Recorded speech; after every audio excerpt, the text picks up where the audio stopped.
Welcome, everybody, to another episode of Photographer's Favorites, the show where I pick 5 of my favorite photos from other photographers and my guest picks 5 of their favorite photos from other photographers, and we talk about everything we love about these. Today, I'm really excited to have Ilai Porat with me. How's it going, Eli? Hi, how are you, Ray? I'm doing really good, man. Thanks so much for coming on the show. Yeah, no problem. Thanks for having me.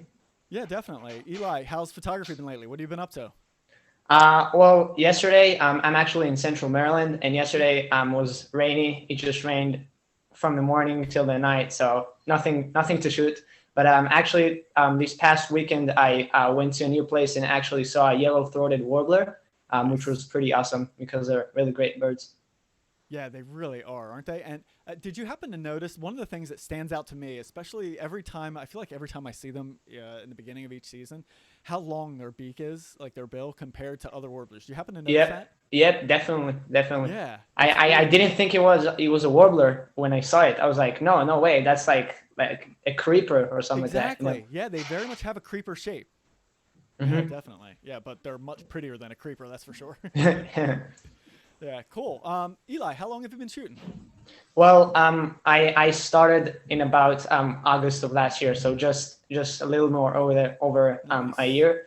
But you could say that really during COVID, I actually got to shoot more because I didn't have much else to do. So I had more Yeah, time to go check out some local spots and good for really get you. into it. Hmm. Good for you, man. Nice. That's awesome. I love this photo right here, by the way. I've always really liked this one. Yeah. Just so simple and clean and great Yeah, use thank of you. what urban lights back there. Yep, definitely restaurant lights just behind it. Is it? Nice. Yeah, that's so cool, man. Excellent. Thank you. All right. You ready to get into the show? Yeah, let's do it. All right, perfect. So we'll start with the first one that you chose. And wow, man, love this. Speaking of kind of connecting back to the urban thing, right? Hmm. Um, Kestrel on a wire. I don't know. Let's see. Taken in Ontario. Okay, so where I see Kestrels the most often is down in Florida, and it's the same thing, just always on wires, and it makes sense, right? It's a perfect fit for their hunting behavior and that sort of stuff. So um, I love how minimal this one is, and you know what's interesting? This almost reminds me, like when I take a little second to look at it, it almost reminds me of like a kite. When I was younger, I remember having kites, like, you know, little kids' kites that you would fly in the wind that had the shape of like a hawk or an eagle or something like that. And with the line coming into it like that, and because it's like kind of the back full wing spread, I don't know why, it just kind of jumps me back to that time. But yeah, love how minimal it is, just the perfect straight wire going through it, placed on the bottom third like that. Great use of space. You know, I love a photo that leaves space instead of just cropping in tight on that because, especially with a shot like this, right? Nothing but the kind of whitish gray sky in the background. There's nothing else to distract from it. So obviously, it doesn't matter. Even though the bird's really small, our eye's going to go right to that bird. And this is an interesting shot in that it works so well without seeing the head of the bird at all. It's all the back of the Yeah. bird, right? Hmm. You know, Definitely. obviously it's probably just landing up there, is my guess based on the wing and tail position. But yeah, it's just from behind like that, and it works perfectly. So really nice shot. I really like this one. Yeah, I agree with everything you said. Now, especially the point where you can't see its head. I mean, usually, obviously, we aim for shots when you can see the bird's head. Yeah. But in this time, I think, like, even imagine, like, obviously, it's coming to land. So if it was perched and it took off, it would be probably behind the Yes. wire line, and then you could see the line in front of it, which would be a distracting element. But when you Yep. can see the line, actually, I think that's what works so well. And Right. obviously, the wing spread and the colors here. I mean, beautiful colors and really pops against the dull gray, and then you have this orange and blue and kind of black tips. The colors stand out really well. I know Yep. the tail. I mean, I don't think it could get splayed out anymore. It's Hmm. just so perfectly just spread out as wide as it can get. You know, right before it hits that wire. So that's such a cool shot. It really is, and it's one that I feel like, wow, I wonder if I would see the potential in a shot like this. You know, or if I would just be like, the bird's facing the wrong way, and just kind of delete it and move on. You know, I question that about myself when I see shots like this. If I would have that artistic eye to see, oh yeah, there's definitely something there. You know.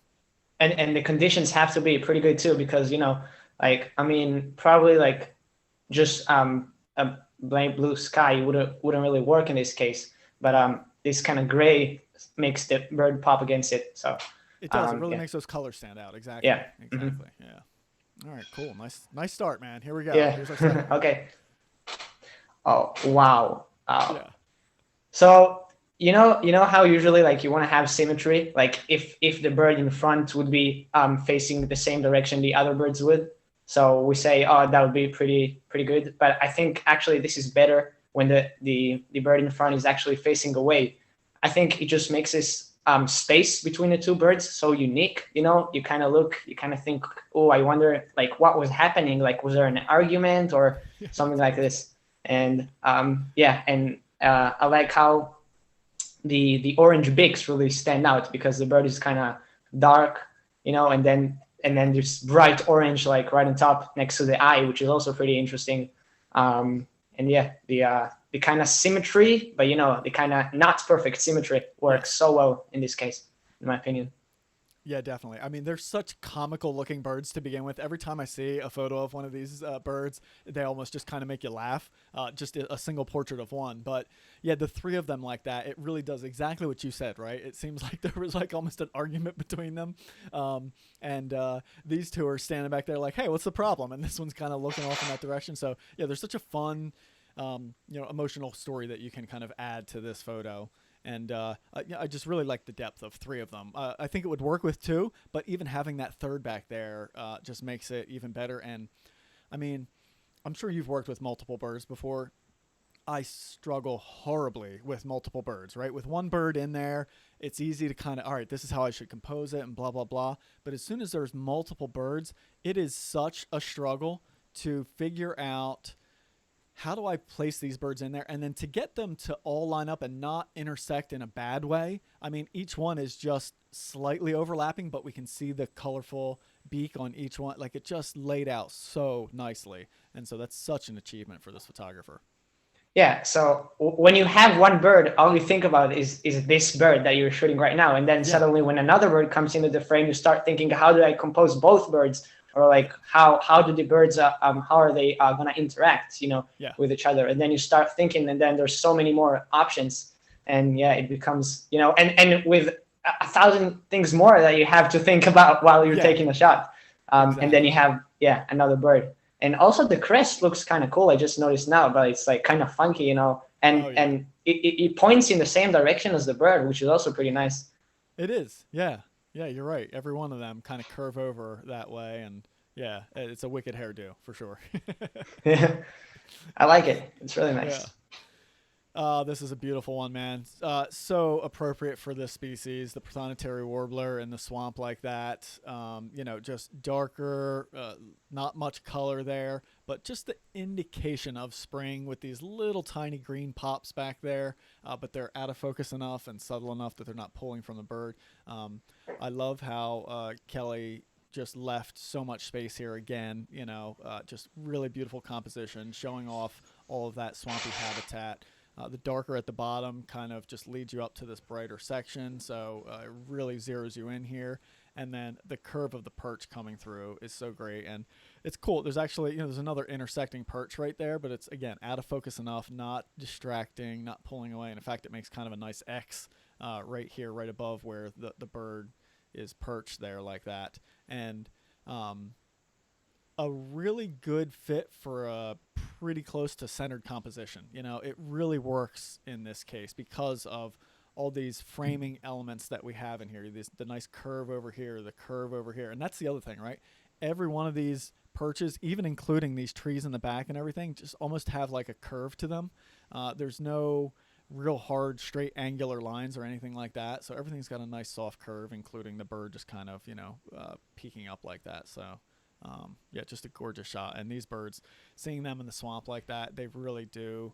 I mean, even in person, you get that experience of like, wow, that thing is just glowing and popping out of the swamp like that. So it's a beautiful image, and certainly no surprise coming from her.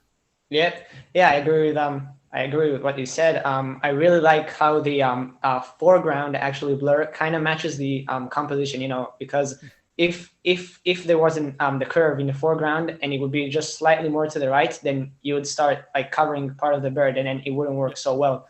But yeah, I mean the soft tones, and I mean it's the kind of perch that I would be happy if I had like a mourning dove or something like that on, right? Yeah. But then Yeah. you get this yellow warbler it's just amazing how it Yeah. really has this contrast.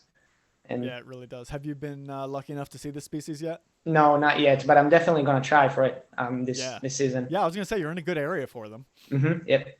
Yeah, definitely. So nice, and a beautiful song too. Like hearing their song in the swamp like that is so cool. So Yeah. yeah, well done. Nice, another nice image. All right, let's see what we got next. Oh wow. Oh, I remember seeing this for the first time, and my reaction was, "Oh wow!" Yeah. It was the exact same reaction because I mean, come on, how do you get to Right? capture a moment like that? I mean, especially It's with like turns, because you know how they change directions and all of this. crazy. I mean, it's just amazing. And the wing pose, and again, just like the first photo I chose with the conditions. I mean, think about this, but like clouds and blue sky. I mean, it wouldn't really work. No. Just kind of like you have the gray background, and it almost looks like a line. It's just it's art. It's more than a photo of a turn. It's just Totally. wow. It blew my mind when I first saw it. I remember that. Yeah. Yeah, Catherine is amazing at capturing action. She certainly likes to shoot that. I know that. She's worked with me before, and I remember when we were going over some photos during a session online, and we came across this one. And I'm like, oh my, wait, stop, come back.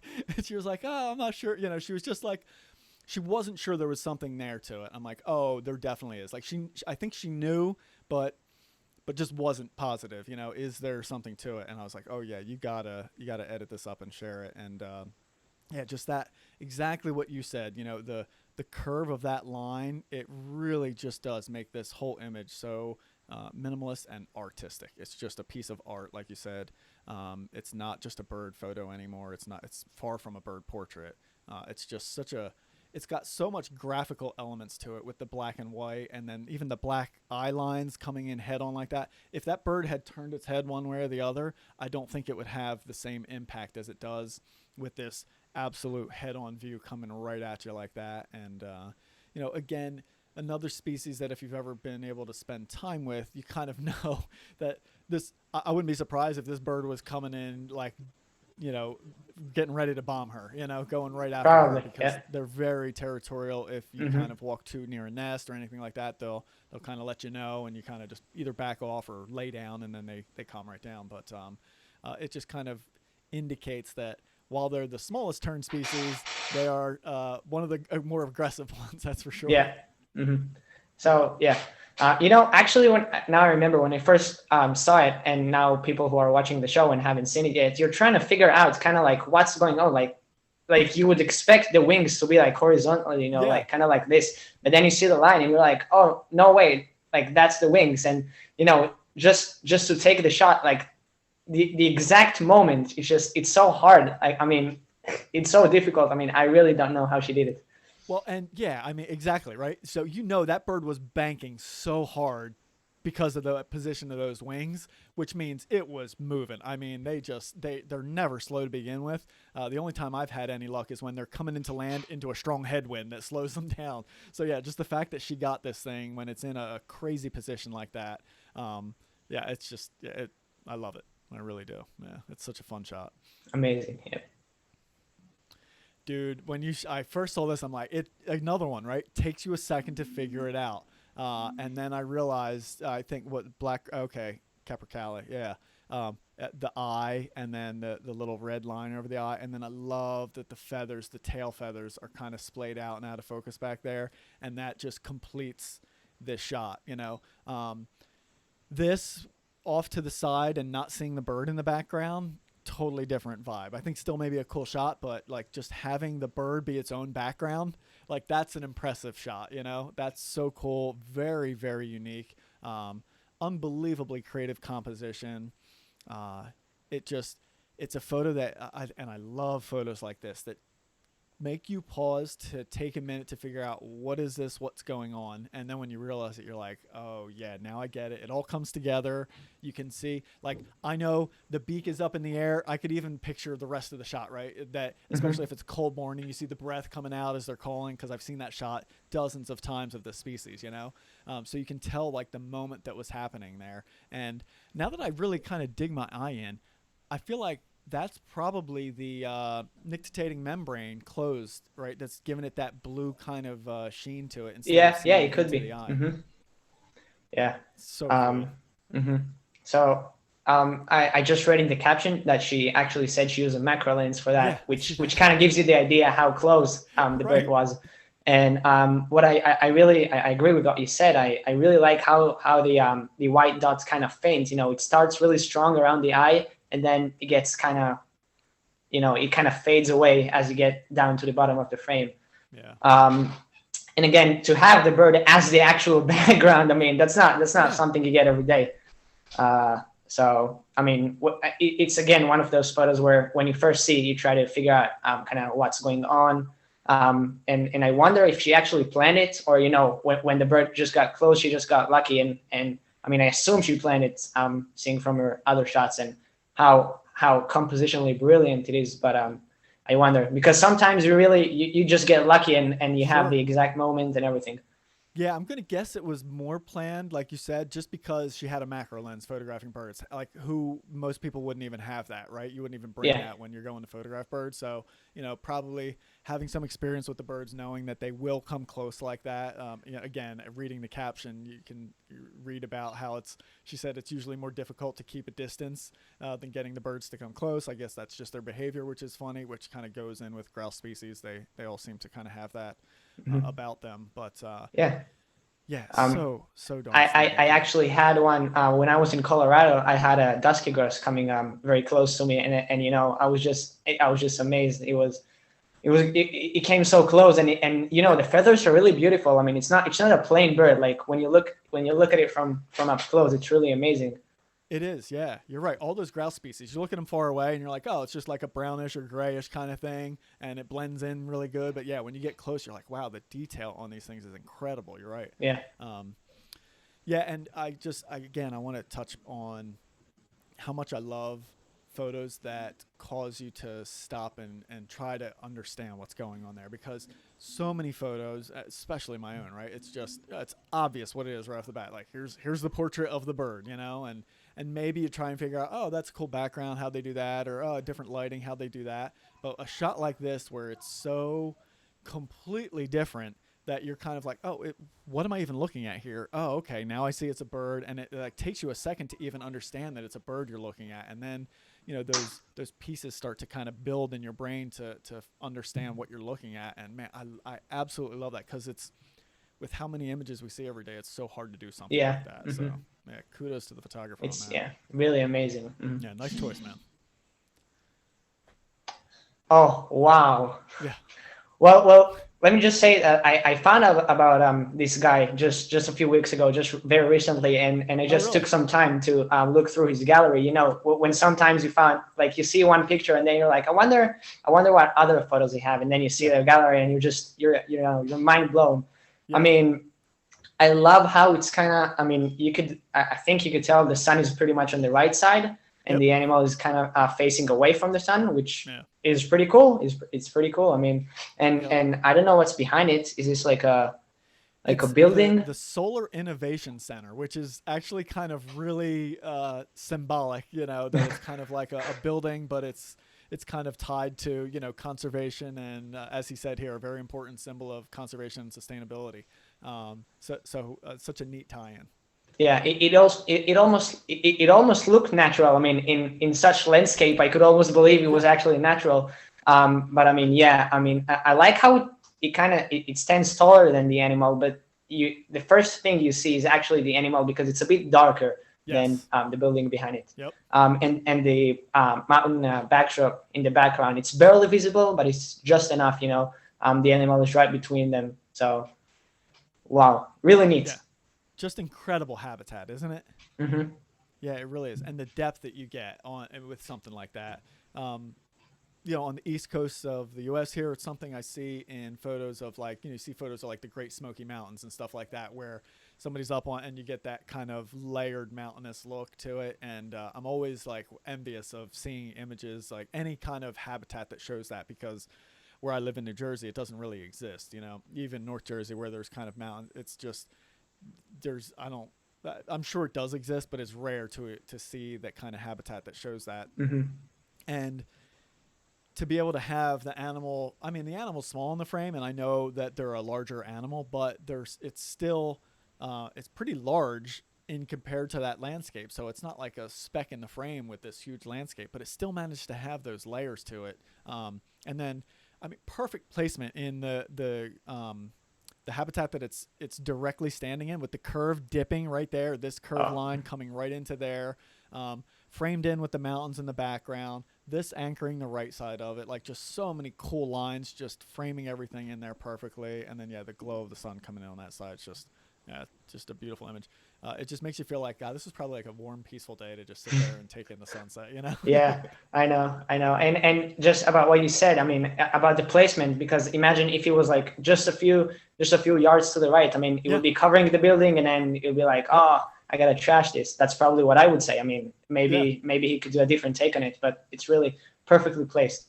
Yeah, and I can totally picture the photographer, because I've done this myself in certain times when I'm shooting more landscape-ish wildlife shots, where it's like you want something to line up and you finally get it, and then the animal moves, and then you got to run, and then you line it up again, and right before you press the trigger, it moves again, you know? And so I can totally picture the photographer running around like a madman trying to line everything up and get it in just the right spot so nothing is weirdly overlapping and it's placed in there, because, you know, and I wouldn't be surprised if that's exactly what happened. Yeah, it makes sense.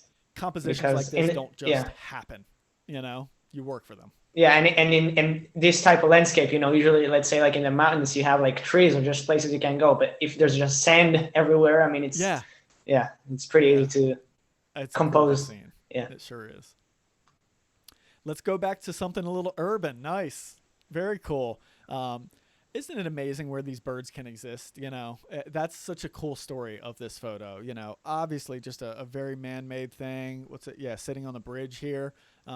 A nice high-key take on it, and a great use of perspective and depth of field to make this man-made object look interesting, right? It really has the subtle leading lines of this, then just the one sliver of in focus part of the bridge there where the bird is, and then everything just fading out behind it.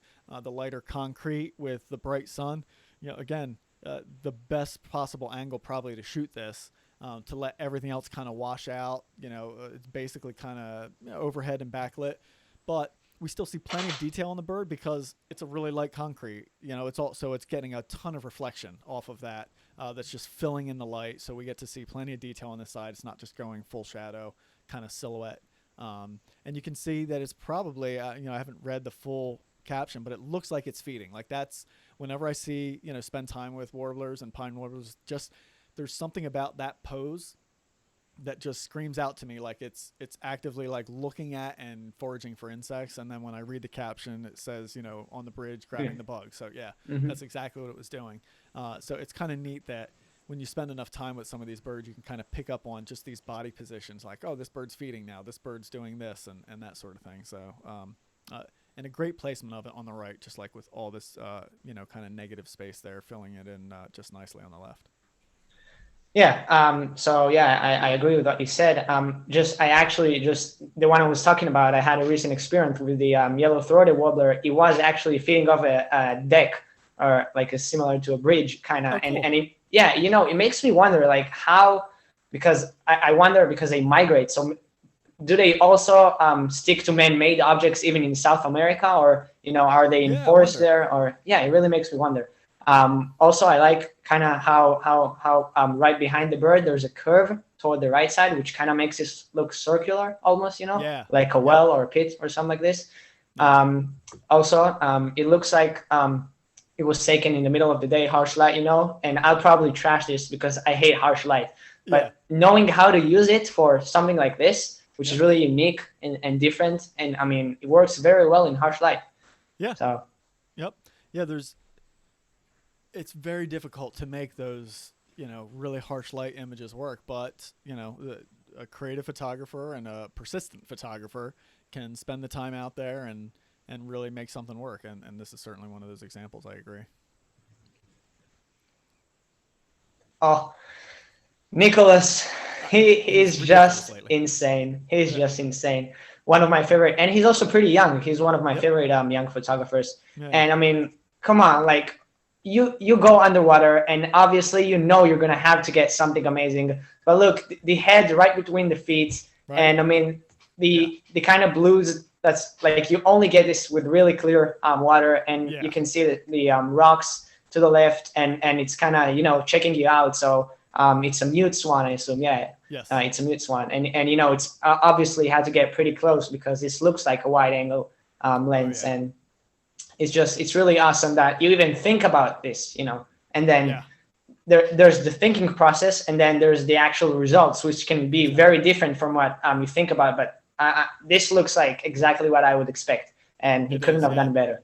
Yeah, and then when you take more time to view this photo a little bit larger, second mute swan neck, third mute swan head right there, so there's like more of them in the background.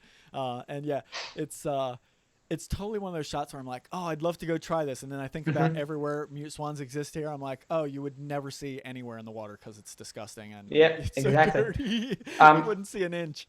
So they're probably feeding them, I assume. That's why they're going so close. I mean, not the photographer, but like other people. But still, it's pretty cool. And yeah, you're right. Just having the clear water like that, the colors are amazing. Yeah. Switzerland it's an awesome country. I really want to go there one day.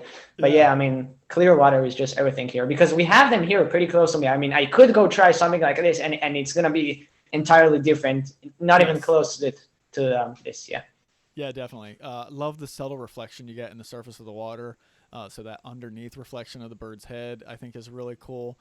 And interesting composition on this one, too. And when you read about it, because of the cold water, he was just holding the camera under and blindly triggering it, hoping for something to work out. So, but I feel like the composition still really works. The head is kind of angled towards the left. So normally my instinct would be I'd want more space on this side, but I'm assuming that these rocks are going to continue, and they're just going to be heavy rocks over here on the left side.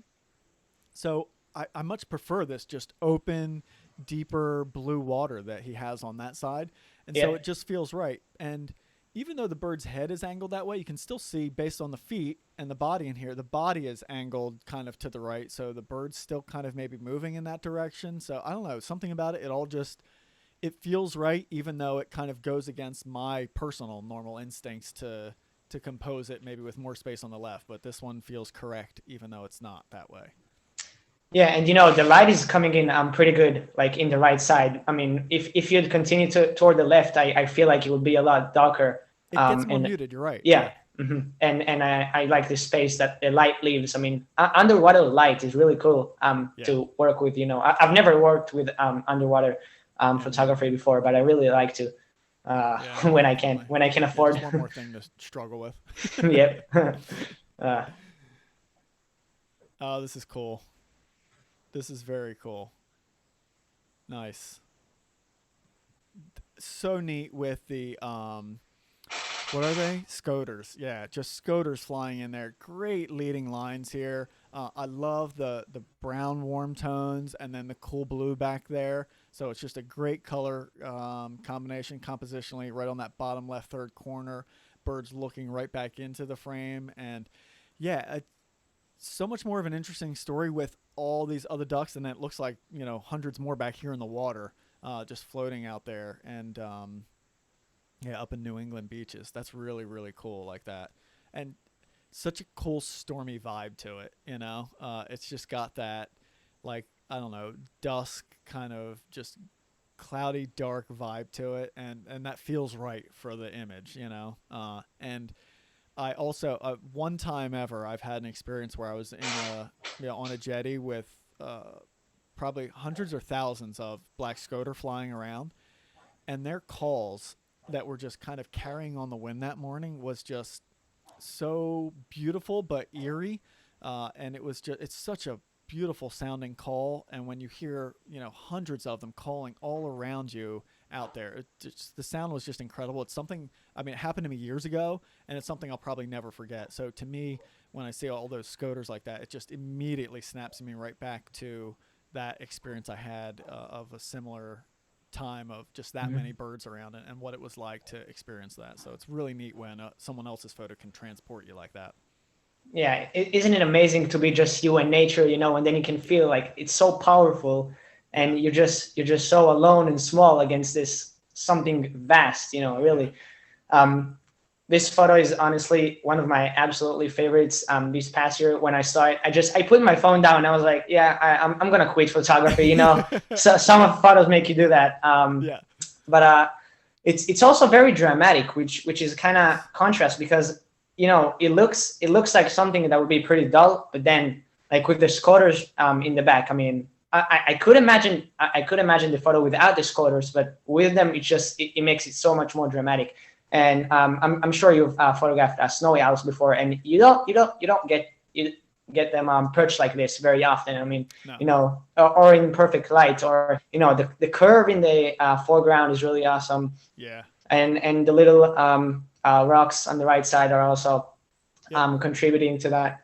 Where the scholars are coming from. It's just mind blowing. It's really one of the best photos I've ever seen, probably. Yeah, is really really cool. It tells a really neat story too, And I love that the owl. It just seems like completely and utterly like unaware of what's happening behind it. There's just this Yeah, chaos of hundreds of ducks flying behind it, and the owl's just like, yeah, I'll just sit here and look this way. because yeah, think about it. If you have only the owl, it will be pretty decent, and if you have only the scoters, it will be also pretty decent. But Yeah, together, it's just insane. It's just like how you even get something like this. I mean, it's probably a lot of luck, a yeah, lot of planning too. But I mean, it's really incredible. And it I is. like how it's also kind of looking away from the direction the scoters are flying towards. Yep. Also pretty cool.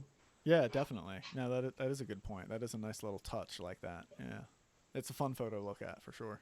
Hmm. All right, here's our last one. Oh wow, creative! I love it. I love how it's overall very pink, but then there's only the dark little touch right at the end of its beak. Yep. I like how it looks kind of sharp. I mean, I can't tell how sharp it is, but everything else is blurry, and then you have this kind of sharp head, and obviously it's the first thing you notice. Yep. And it's just kind of chaos and everything. And another one of these images that makes you really wonder, like what was happening, where all the other flamingos were taking off around it, or were they like fighting over food or something like this, and then you only have this individual which is just kind of looking at the photographer. It almost feels like he's saying, hey, are you taking a picture of this? Like, are you seeing this? It's really Yeah. amazing. Totally. Yeah. Yeah, I love exactly what you said about it. That black tip is great. And photos like this, especially if you've been doing it for a long time, I obviously just appreciate the sheer just beauty of it, right? It's just a beautiful, gorgeous photo, very creative, very artistic, compositionally love it. Love that sense of movement that's here. And then the photographer in me kicks in and I go, this shot was so hard to do. How many hundreds of photos did this photographer have to take to get this one that had that bird sharp, that one bird sharp, and angled the right way so you could see its head, see its bill, and have everything else blurred around it? Like, I can't imagine this was just like let me take a couple shots, I got it, and walk away thing. I feel like this was a labor intensive, like you had to put a lot of frames on it to get that right moment. Um, and it just makes me appreciate the amount of work that probably went into capturing a photo like this. Yeah, very rarely is the case when you walk and see a bird and take a few shots and you're like, oh well, I got what I want and time to go. Yeah. I mean, but yeah, in this one, I can imagine I mean, if he was using a hide maybe or something like it. And also, usually your first thought when seeing something like this would be, let me take some normal shots, just to Yep. understand what's going on, and then go start taking these creative shots. And I think it's really Right. amazing when you have this kind of thought process, where you start thinking about the creative side and not about the tight portrait side. Yes. It's Yeah. really it's a Exactly. totally different mindset. It really is. Yep, it's one that it can take years to develop, really. Yeah. Yeah. Definitely. And just such a great job on the photographer's part to think differently. Because yeah, I'm sure, with this many subjects around, there's just there's endless opportunity of ways to photograph it, and you know to slow down and think enough to just stop and say, all right, well, I've photographed everything my standard way. What Hmm. else can I do? And to push into this area of photography with the slow, longer shutter speed, motion blur is always a good thing, and something I have done but want to do more. And but it's just I just end up getting frustrated because it's like, well, I'm just wasting time and wasting images here, just waiting for that one moment to happen. And so a lot of the times it's easy for me to just say, well, I tried for 5 minutes. Let me go back to shooting regular and actually getting photos I can use. Right. But I think, being persistent and sticking with it is what allows, an incredible image like this to come forth at some point. So. Yeah. And it's tough. You have to experiment with, I mean, if let's say the shutter speed is like a tenth of a second, then everything would be too blurry. But if it was like a 50th of a second, everything, like there wouldn't be any movement. So it's really, you have to just exactly nail it, exactly right settings. And it's really definitely. And every subject and species and how fast they're moving and all that is all different, right? So there's no just go-to settings. Yeah, it's so easy to mess it up, but he did a great job here. Yeah, he really did. So, well, that's it, dude. We did it, man. We made it through the show. Excellent. Wow. Yeah, it was fun. Yeah, it really was. Thank you so much. You picked some amazing photos. So nice job too. There. Yeah, definitely. All right, thank you. So what do you got coming up? Any plans to do some fun shooting in the near future? Yeah, we'll see. We have the cicadas coming That's right. soon. Yeah, I'm actually kind of scared of insects. I'm not gonna lie, but I hope to try some cool, like, wide angle or backlit stuff, because they're gonna be billions. I mean, you have to try something, even if you're scared of them like me. I'm gonna have to overcome my fears and get the shot. So I've been so busy, but I know I've certainly heard about it. Do you know when the timing is on that? I think they're supposed to be emerging in the first second week of May. And should be over by the end of June. Okay. All right. So there'll be some time in there. Yeah. Yeah. And I wonder how it's going to affect like the birds, because someone just told me last time, 17 years ago, when the cicadas emerged here, there was a Mississippi kite nest in New Jersey. Yeah. Yep. Yeah, that's right. Because of the cicadas. Cool. Yeah. So I've been around for other cicada hatches. And I've been out in the forest sometime where you can hear nothing else but just the drone of them. It's really incredible sounding. But I also remember that same year there was a good number of Mississippi kites in New Jersey kind of cruising around and taking advantage of that. So yeah, it'll be a lot of fun to see what happens with that. Yeah, so, it's going to be really interesting to see how they interact with the ecosystem and the environment. Mm-hmm. Definitely will be. All right, Eli. Well, thank you so much, man. I look forward to seeing what you come up with. Thanks for having me. In the future. And thank you, everybody else, for joining. Thank you guys for watching. Please, as always, feel free to share this with your friends and fellow photographers. That helps keep me doing these things. And I will see you all in the next episode.